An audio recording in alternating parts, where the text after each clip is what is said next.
भारतीय वज़ीर-ए-आज़म नरेंद्र मोदी का अमेरिका का दौरा हफ्ते को इख्तिताम पज़ीर हुआ, जहां एक तरफ अमेरिकी राय आम्मा में उनकी हुकूमत की जानिब से अक़लियतों पर होने वाले मज़ालिम पर आवाज़ उठाई गई, वहीं दोनों तरफ की हुकूमतों और कारोबारी लोगों ने साइंस, टेक्नोलॉजी और डिफेंस समेत कई अहम शोबों में ताउन के मुआहदे भी किए। चाहे वो स्पेस टेक्नोलॉजी की बात हो, सेमीकंडक्टर्स की बात हो। आप सोचिए कि सेमीकंडक्टर्स को लेकर 825 मिलियन डॉलर के निवेश की बात की जा रही है भारत में अमेरिकी कंपनियों द्वारा।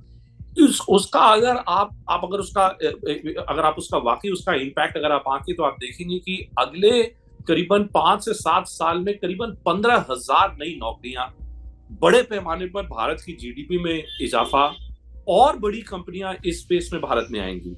हमने देखा है कि फॉक्सकॉन हो, एप्पल हो, ये सब कंपनी ऑलरेडी भारत में निवेश कर रही हैं, बिजनेस कर रही हैं।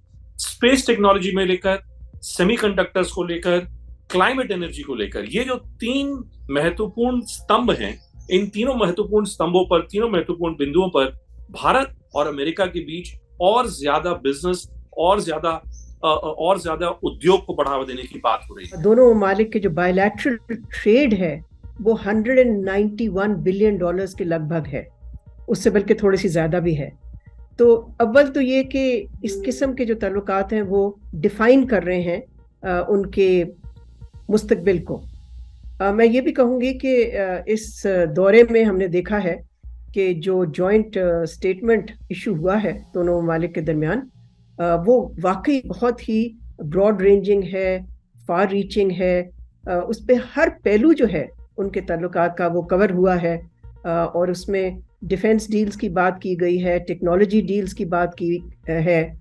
अमेरिकन ड्रोन्स हिंदुस्तान खरीदेगा और दोनों ममालिक में जॉइंट कोऑपरेशन होगी कि वो जेट फाइटर इंजन्स बनाएंगे भारत में। कहीं ना कहीं इंडिया और अमेरिका बड़े मामलों में, चाहे वो डिफेंस का मामला हो, चाहे ट्रेड का मामला हो, चाहे दूसरे म्यूचुअल इंटरेस्ट का मामला हो, उसमें आपस में करीब आ रहे हैं। और टेक्नोलॉजी के सेक्टर में जो कुछ भी भारत और अमेरिका के बीच में करार हुए हैं, और खास करके डिफेंस को लेकर के एक दूसरे का और करीब आना, ड्रोन्स को लेकर के डील होना, और बाकी जो भी डील्स हुई हैं एक दूसरे के साथ, तो आप अच्छी तरह से वाकिफ हैं। तो इस लिहाज से मैं फिर से वही दोहरा दूं जो मैंने पहले कहा है कि जैसे दुनिया देख रही है वैसे ही हम भी इसको देख रहे हैं। It is yet again a big coming together of two biggest democracies. America और भारत के दरमियान बढ़ते हुए इस तिजारती ताल्लुक को माहिरीन अमेरिका की इंडो पैसिफिक पॉलिसी के तनाजुर में भी देख रहे हैं, जिसका मकसद खित्ते और दुनिया भर में चीन के बढ़ते असर रसूख को कम करना है। अगर चाइना को थोड़ा सा ठंडा करना है तो आपको भारत की जरूरत बिल्कुल है। चीन को लेकर मुझे लगता है कि भारत में जितना ज्यादा अमेरिकी निवेश होगा उतना ज्यादा भारत में मैन्युफैक्चरिंग को बढ़ावा दिया जाएगा। अब आप सोचिए कि अभी मतलब इस दौरे के दौरान ही बेंगलुरु में ये फैसला लिया गया अमेरिकी सरकार द्वारा कि वहां पर एक और कॉन्सुलेट खोला जाए। किस लिए खोला जाए? क्योंकि कर्नाटका का जो कैपिटल, जो राजधानी है बेंगलुरु शहर, वहां पर सबसे बड़ी तादाद में इंजीनियर्स हैं, इंफॉर्मेशन टेक्नोलॉजी सेक्टर है। 500 से भी ज्यादा फॉर्च्यून 500 कंपनीज जो हैं वो बेंगलुरु में कार्यरत हैं आज की तारीख में। चाइना को बैलेंस करने के लिए ये अमेरिकी तंत्र में, अमेरिकी राजनीति में, अमेरिकी कूटनीति में मुझे लगता है एक मील का पत्थर साबित हो सकता है। अमेरिका का इंटरेस्ट है कि वो चाइना के खिलाफ भारत को काउंटर बैलेंस के तौर पर इस्तेमाल करे, लेकिन इस टैग को लेकर के मैं आपको बताऊंगा इंडिया कोई बहुत ज्यादा हमेशा कंफर्टेबल नहीं रहा है। However, global position has changed. China, Bharat और अमेरिका दोनों के लिए अभी हाल में जिस तरह के रिलेशन है उसमें एक कंसर्न का इशू जरूर है, और ऐसे में अगर इन दो पावरफुल नेशंस की कमिंग टुगेदर होती है तो मुझे लगता है उसमें कोई बुराई नहीं। ये एक कोशिश जारी है अमेरिका की तरफ से कि भारत को एक काउंटर वेट बनाया जाए, काउंटर बनाया जाए चाइना को कंटेन करने के लिए। सो किसी हद तक आप ये कह सकते हैं कि ये दौरा चीन के बारे में था, और जाहिर है भारत के बारे में भी है, लेकिन जो अमेरिका की तरजीहात है उसमें जाहिर है चीन को कंटेन करना उनकी अवलीन तरजीह है। हालिया बढ़ते हुए हिंदुस्तान अमेरिका रवाबित में ये सवाल भी उठाया जा रहा है कि क्या पाकिस्तान और इंडिया भी चीन की तरह, जिसके तमाम तर मसाइल के बावजूद भारत के साथ तिजारती ताल्लुकात का हुजूम $135 बिलियन तक है, आपस में तिजारत को बहाल कर सकते हैं? अगर भारत की अर्थव्यवस्था बढ़ेगी, अगर हमारी इकोनॉमी बढ़ेगी, तो क्या उस बढ़ी हुई इकोनॉमी का पाकिस्तान के ऊपर प्रभाव नहीं पड़ेगा? क्या नहीं पड़ सकता? मैं कहता हूँ लाहौर हो, इस्लामाबाद हो, कराची हो सकता है वहां भी कुछ इनोवेटर्स हों। अगर भारत अमेरिका के साथ जाकर, यूनाइटेड किंगडम के साथ जाकर, ऑस्ट्रेलिया के साथ जाकर, अगर इन सब दूर दराज के मुल्कों के साथ हम लोग अलग अलग संधियां, अलग अलग ट्रीटीज हम लोग बना सकते हैं बिजनेस के लिए, ट्रेड के लिए, तो क्या यह संभव नहीं कि पाकिस्तान के साथ बनाया जाए?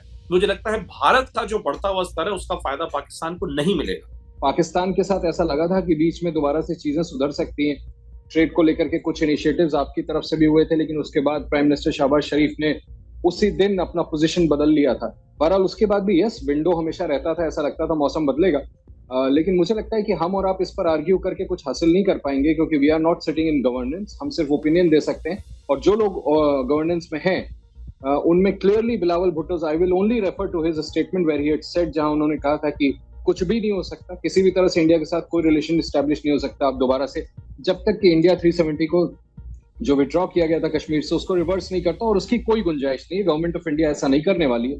तो मुझे लगता है ये बहुत बड़ा स्टम्बलिंग ब्लॉक है, बहुत बड़ा स्टेलमेट है। जब तक दोनों मुल्कों के those who are in power, prime ministers या हाईएस्ट लेवल पे इसको टेकअप करके अगर इसका कोई रेजोल्यूशन ना निकले, तो मुझे नहीं लगता कि इंडिया की ग्रोथ से पाकिस्तान को कोई फायदा होगा या पाकिस्तान की ग्रोथ से इंडिया को कोई फायदा होगा। These are two different countries, those who are, मुझे लगता है दो अलग अलग दिशाओं में, दो अलग अलग डायरेक्शंस में जा रहे हैं। पाकिस्तान की मईशत का जो बुरान है इस वक्त, उसका कोई ताल्लुक नहीं है भारत से या इंडिया के साथ तजारत है या नहीं है। उसका ताल्लुक सारा हमारे अंदरून खाने से है कि हमारी पॉलिसीज़ जो हैं वो नाकिस रही हैं, और उनको दुरुस्त करना ये तो हमारे बस में और हमारे इख्तियार में है, और हमें करना चाहिए। तो मैं नहीं समझती कि ये जो बात कही जाती है कि जब तक तिजारत नहीं होगी हिंदुस्तान से, पाकिस्तान की मईशत ठीक नहीं होगी, ये दुरुस्त बात नहीं है, ये फैक्ट्स पे मबनी नहीं है। बल्कि जब तक पाकिस्तान की इकोनॉमी जो है वो स्ट्रेंथन नहीं होगी, तब तक तो तिजारत करना हिंदुस्तान से बेकार बात है। इसलिए कि एक कमज़ोर मईशत कैसे एक मजबूत मईशत के साथ ट्रेड कर सकती है ऑन इक्वल टर्म्स। तो मैं समझती हूँ कि पाकिस्तान की जो इकोनॉमिक क्राइसिस है उसका हल पाकिस्तान के अंदर है, पाकिस्तान के बाहर नहीं है। मजीद न्यूज अपडेट्स और डिजिटल स्टोरीज के लिए सब्सक्राइब करें डॉन न्यूज पाकिस्तान।